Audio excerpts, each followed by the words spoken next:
Correction de l'exercice 4, une histoire de gasoil. Dans une station-service, le prix du gasoil est fixé au litre. Un client en a acheté 30 litres pour 33 €. On note alors P de 30 litres égale 33 €. Donc P de 30 litres égale 33 €, qui signifie que le prix de 30 litres, eh bien, c'est 33 €. Alors, première question, déterminer le prix d'un litre de gasoil, puis en déduire le prix de 50 litres. Alors, chercher le prix d'un litre, eh bien, ça revient tout simplement à chercher le coefficient de proportionnalité. On cherche par combien est-ce qu'il faut multiplier 30 litres pour obtenir 33 €. Ce qui revient aussi à faire 33 divisé par 30. Puisque 30 fois combien égale 33, ça revient à faire 33 divisé par 30 et ça fait 1,1.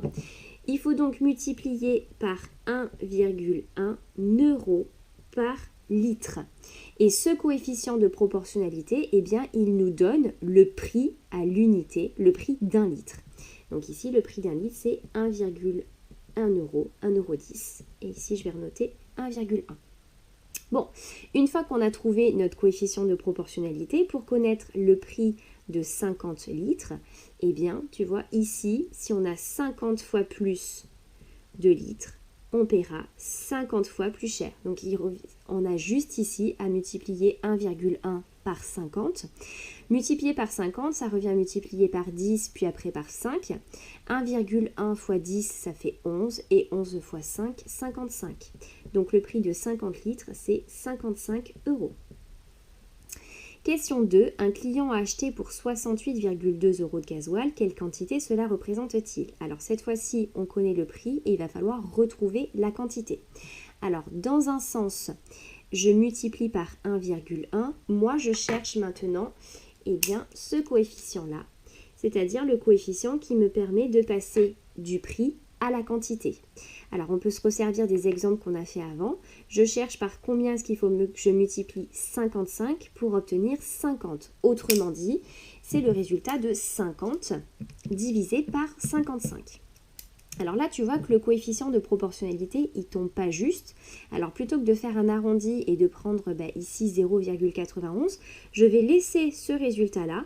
Et ce résultat-là, eh bien, j'ai plus qu'à le multiplier par 68,2 et j'aurai ma quantité en litres. Donc, je vais faire fois 68,2 et ça me donne 62 litres. Hop là. Et donc ici, 62 litres. Alors, 62 litres que tu retrouves aussi tout simplement en divisant 68,2 par 1,1. C'est exactement la même chose. Alors, ce qu'on vient de calculer ici à deux reprises, c'est ce qu'on appelle une quatrième proportionnelle. Hop, regarde. Donc ici, on était dans une situation de proportionnalité. Pourquoi quatrième proportionnelle? Au début de l'exercice, on avait ces trois données-là et on cherchait la quatrième valeur. Voilà, tout simplement, quatrième proportionnelle. Alors, petite encadrée méthode pour calculer justement cette quatrième proportionnelle. Alors ici, tu vois, j'ai repris un exemple d'une station-service avec le prix du samplon 98. Eh bien, ici, tu vois, on cherche la quatrième proportionnelle. On cherche le prix de 40 litres de samplon, sachant que pour 25 litres, on a payé 33,5. Alors, une bonne méthode pour calculer cette quatrième proportionnelle, c'est de se servir du bon coefficient de proportionnalité, puisque tu en as deux. Tu en as pour passer de la quantité au prix ou du prix à la quantité. Alors, ici, eh bien, pour chercher le prix pour 40 litres, on peut commencer par chercher le prix au litre et ensuite on multipliera par 40 litres.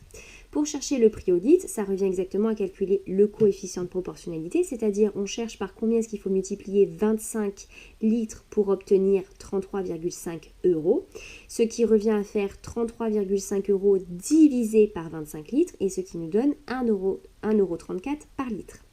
Et une fois qu'on sait qu'un litre coûte 1,34 €, pour avoir le prix de 40 litres, on a juste à multiplier ce coefficient-là par 40. Bon, en fait, ces deux calculs que tu fais en deux fois, on peut les regrouper en un.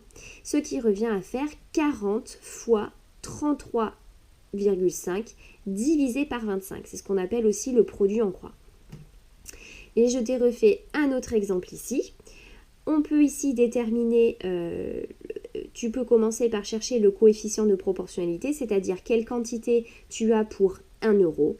Et nous, on la veut pour 60, donc après, tu n'as plus qu'à multiplier par 60. Donc là, ce premier quotient-là, en fait, c'est le calcul du coefficient de proportionnalité. Et ensuite, on multiplie par 60. Voilà, tout simplement. Et cette méthode-là, tu vas voir, on va l'appliquer dans les exercices qui suivent. Alors quand même, il faut aussi prendre le temps dans les exercices, tu vois, de comparer ici les valeurs qui te sont données. Si à la place de 40 litres, on avait 50 litres, c'est peut-être pas la peine de faire toute cette démarche, étant donné que ici, on avait 50, 50 c'est le double de 25, donc forcément au niveau du prix, on aurait le double également, d'accord? Donc prends quand même le temps d'observer tes valeurs, voir s'il n'y en a pas une qui est multiple de l'autre, etc. Voilà, on va mettre ça en application dans les exercices qui vont suivre.